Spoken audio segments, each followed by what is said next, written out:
Hi, my name's Joe Nexus. I'm a writer of fantasy and science fiction, but today I want to talk about this book, The Magic of Terry Pratchett by Marc Burrows. It's a biography of Sir Terry Pratchett that I bought from Marc himself at the Distal Convention a few weeks ago. But I should first talk about perhaps the nature of my relationship as a reader with Sir Terry Pratchett. I am a Sir Terry Pratchett fan, but you can deduce how much of a fan perhaps by looking at my bookshelf here. And from that you can see that I own a lot of Terry Pratchett books, but not all of them. I would put The Colour of Magic and The Light Fantastic as possibly up there with my all-time favourite books. But the fact that I say that perhaps reveals that I'm more of a fan of the earlier satirical pastiches than the later works, although I do very much enjoy the later works. But if we should talk about this book. The too long didn't read version is that it's a very good book. If you're a fan of Sir Terry Pratchett, you should buy it. If you're interested in writing and writers, you should buy it. But I think there's a more complicated discussion here about what we're actually looking from biographies, what biographies can do and what types of biographies there are. That needs a little bit of thought. So let's go for a walk.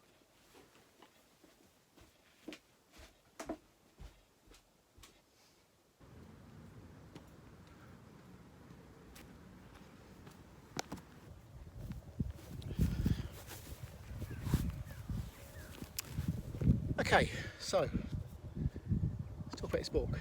Now, it's not quite an elephant in the room when we discuss this, but there is the matter of the other biography, not yet out yet. Hold it up. Terry Pratchett, Life in Footnotes, the official biography by Rob Wilkins, who you may not know. If you don't know Rob was Terry's assistant from about 2000 onwards, played a great part in his life, became a great friend of his, featured in some of the documentaries that Terry made, and is now in charge of his legacy, essentially carrying on his work. And the Life in Footnotes started off as an autobiography written by Terry with Rob. I think by that point Rob was doing the typing, and then obviously Terry didn't have enough time to finish it. So Rob has now completed it. I think it's out in the next few months.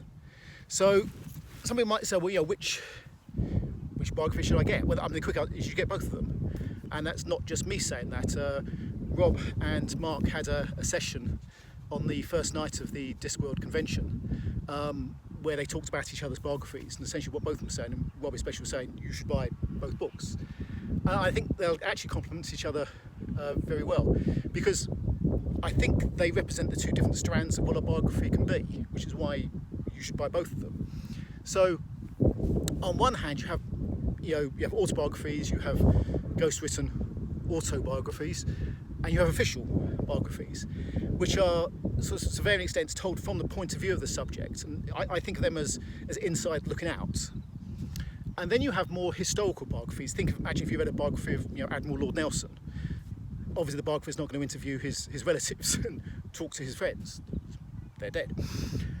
And then you have much more of a historical biography, which is much more from the outside looking in, and about not so much quite about the person, but about the life they lived within the context of their society and how they impacted their society and how their work and their legacy and so on.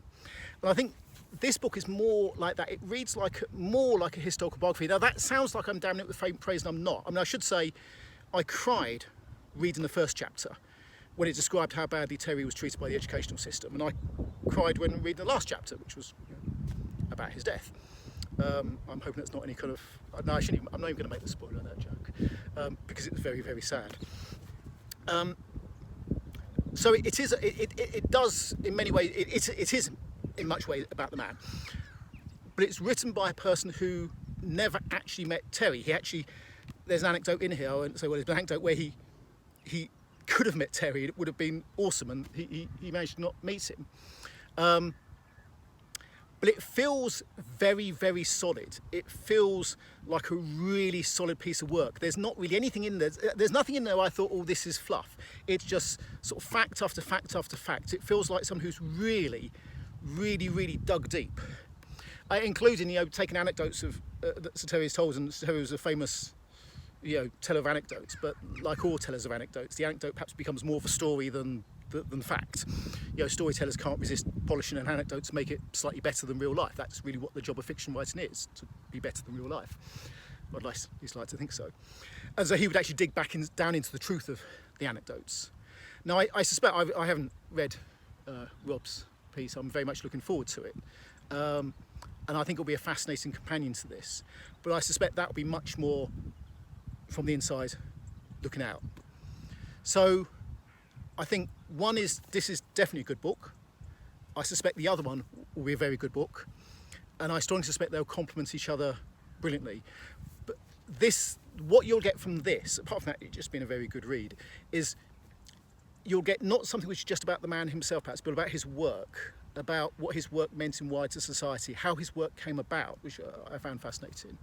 I would just say one thing which made me feel a bit better was that from The Colour of Magic onwards, Sir Terry was famously quite productive, 2 books a year, sometimes 3, which, obviously compared quite markedly with Douglas Adams, who used to joke about how, he enjoyed deadlines, he loved the sound they made when they went whizzing by. It's perhaps indicative that the Discworld Convention runs every 2 years like clockwork, and the equivalent Hitchhikers Convention, I went to the 3rd one a few years ago. It happens every, which is probably appropriate really.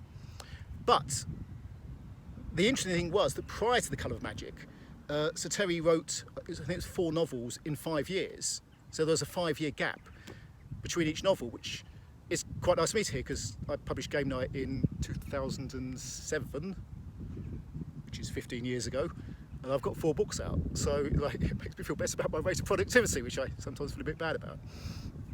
But so, this is a very good book. It's full of facts. It tells you quite a bit about the man himself, but also delves deep into his legacy. And you should buy it, and you should buy Rob's book when it comes out. I think that's really all I can say. And I'm now going to walk back down a very steep hill. Thank you. My name's Joe Nexus. I'm a writer. Am I a writer or an author? Am I a writer or an author? Don't know. Writer. Okay.